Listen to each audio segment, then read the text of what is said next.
तरफ से चुनाव प्रचार की ड्यूटी दी थी। अब दौरे में मैंने जहाँ रैलियाँ की वहाँ तो अच्छी स्थिति नज़र आई है। अब 4 मई को जब परिणाम आएगा तभी उसके बारे में बता सकते हैं। भविष्य के गर्म में 9 तारीख को जो मतदाता है वो अपना मत का प्रयोग करके उसको मत पेटी में डाल देगा, उसके बाद ही उस परिणाम का पता लगेगा। देखिए, भाजपा अपने अस्तित्व की लड़ाई प्रदेश में लड़ रही है। 5 गुटों में भारतीय जनता पार्टी बटी हुई है। कौन सा गुट किसको ख़त्म करेगा और किसका बीज का समूल नाश करेगा वो भारतीय जनता पार्टी के 5 गुटों में से एक गुट जानता होगा। लेकिन बड़े अफसोस की बात है कि हिम केयर में बच्चों की मर्दों की बच्चादानी का ऑपरेशन किया गया है। ये बहुत अफसोस की बात है और झूठे बिल बनाए गए हैं। अगर क्योंकि बच्चादानी का ऑपरेशन तो हमारी महिलाओं का होता है, पुरुषों का थोड़ी होता है। तो 4 तो पेशेंट ऐसे नज़र आ गए। मैंने विधानसभा में कहा था कि इस हिम केयर में 110 करोड़ रुपए का घोटाला है और तकरीबन हम उसकी इंटरनल ऑडिट रिपोर्ट आई है। निश्चित रूप से जो हिम केयर में घोटाला हुआ है उसको हम जनता के सामने उजागर करेंगे।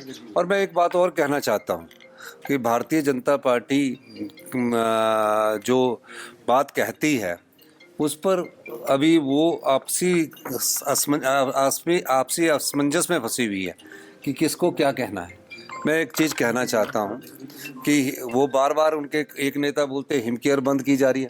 हम हिम केयर को बंद नहीं किए जा रहे हैं, हिम केयर में सुधार कर रहे हैं और हिम केयर को इंश्योरेंस के तहत भी लाने की हमारी सरकार की प्राथमिकता है। सर, सेवा विस्तार इस मार्च से पहले जिनको सेवा विस्तार दे दिया गया है उसके बाद किसी भी व्यक्ति को ना तो सेवा विस्तार दिया जाएगा, ना रीएम्प्लॉयमेंट की जाएगी और किसी प्रकार का उनको दोबारा से रीइंस्टेट किया जाएगा।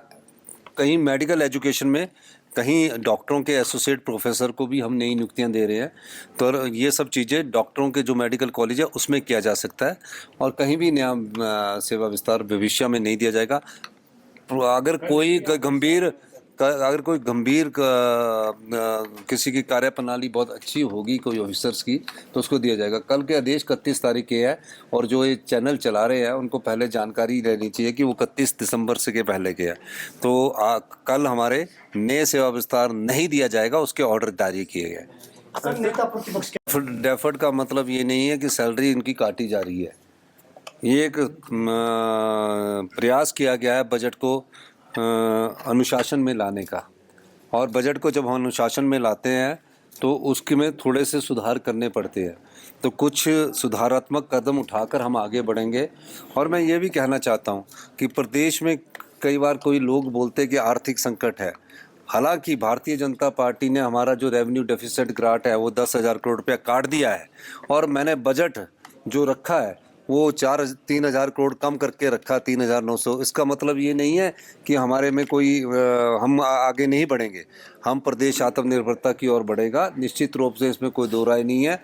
और हमने जो फैसले किए हैं वो फैसलों से प्रदेश ने की नींव मजबूत हुई है और प्रदेश की आधार मजबूत हुआ है। महज फैसले राजनीतिक लाभ के लिए नहीं किए जाते, उस फैसलों का फ़ायदा हुआ है। और मैं ये कहना चाहता हूँ कि इन फैसलों से हमारे को प्रदेश की आर्थिकी को मजबूती मिलेगी और जो हमारे पैर रोकने की कोशिश जो केंद्र सरकार कर रही है आरडीजी बंद करके, वो हिमाचल के लोगों का अधिकार था, सरकारों का अधिकार नहीं है। भारतीय जनता पार्टी उस बात का जवाब दे कि आरडीजी के समय आपने हिमाचल प्रदेश के लोगों के साथ खड़े क्यों नहीं हुए?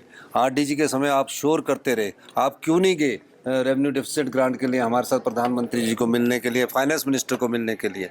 और फाइनेंस मिनिस्टर को मिलने के बाद कौन सा ऐसा उन्होंने हमारे लिए आरडीजी के लिए कोई प्रयास किया हो?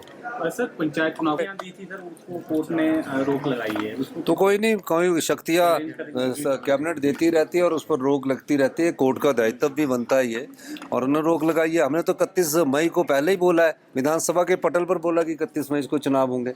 पर भारतीय जनता पार्टी हर जगह राजनीतिक लाभ के लिए कार्य करती है।